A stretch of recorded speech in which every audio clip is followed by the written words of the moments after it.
What's up, YouTube? Associate the positive and always ignore the irrelevant. It's Boy Young Link Jr. in here. So, IQ versus GPA. Is it the same? It's the same correlations, or because you have a high GPA doesn't mean you're intelligent? Me personally, I believe that when you have a GPA, when someone has a high GPA, GPA pretty much measures your ability to regurgitate information and do what is told, and it represents effort. I remember when I was in high school, my geometry teacher said, I remember we had a B on my test, my geometry test, and some people had A's, some people had C's. This one got failed, and he was sort of like a class clown, but he kind of like, you know, I failed, like, fuck this test, man. Then the teacher heard him. He was like, listen, your GPA doesn't measure how important you are or how intelligent you are.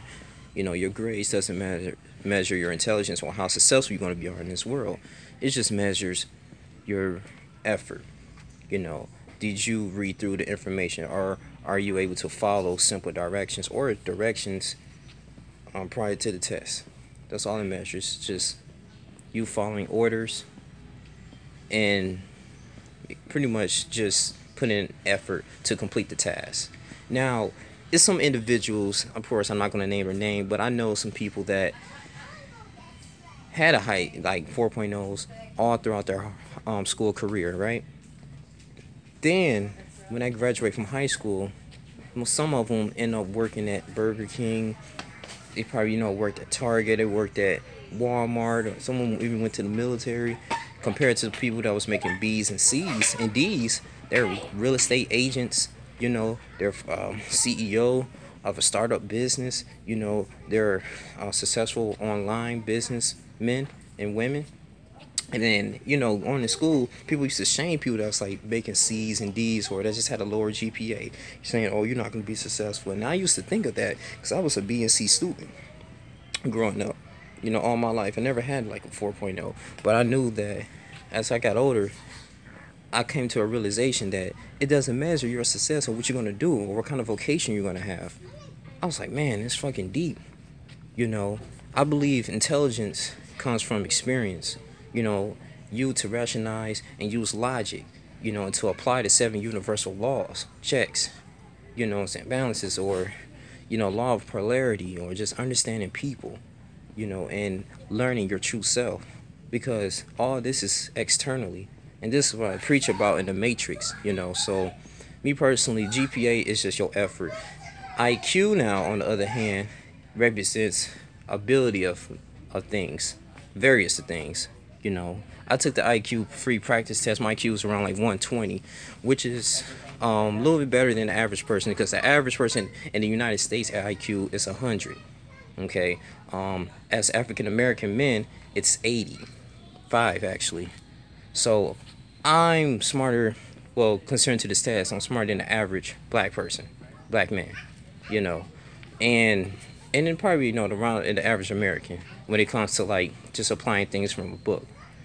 But I just to say this, man. I mean, this is really huge though. I mean, your GPA, because you get 3.5s, 4.0s. I'm not gonna say it doesn't mean anything, because you got a lot of people, like I said, that had 3.5s, 4.0s, and became doctors, lawyers, and have great, outstanding careers. But to the individual who had a 2.0, 1.8, and probably struggled through school, it doesn't mean that he's not going to be successful, and that's not the case. I know a dude that had a 2.2 growing up. Yeah, 2.2, graduated from high school. It took him like 5 years to graduate from high school, and he owns a landscaping business. It's worth like thousands of dollars, and potentially it's going to grow to hundreds of thousands. You know who I'm talking about. And you got some people that end up becoming CEOs or in administrations of a particular hospital or healthcare industry. So it's all about what your limit, and what you're intelligent about. Like, for instance, George Bush, he was a C student. He even admitted he was the president of the United States, president of the free world at one time for 8 years. And had a salary of $400,000. So, it's GPA. I think that's like a cover up. But I'm not encouraging people, who are in school just to not to focus and not put their whole effort into it. I'm not saying that. That's that, whatever you're doing, it requires a GPA. You're trying to get to a high prestigious school, or you're trying to get into like, electrical engineering school, nursing school, medical, of course, you got to have a high GPA to qualify so you can at least have a great career.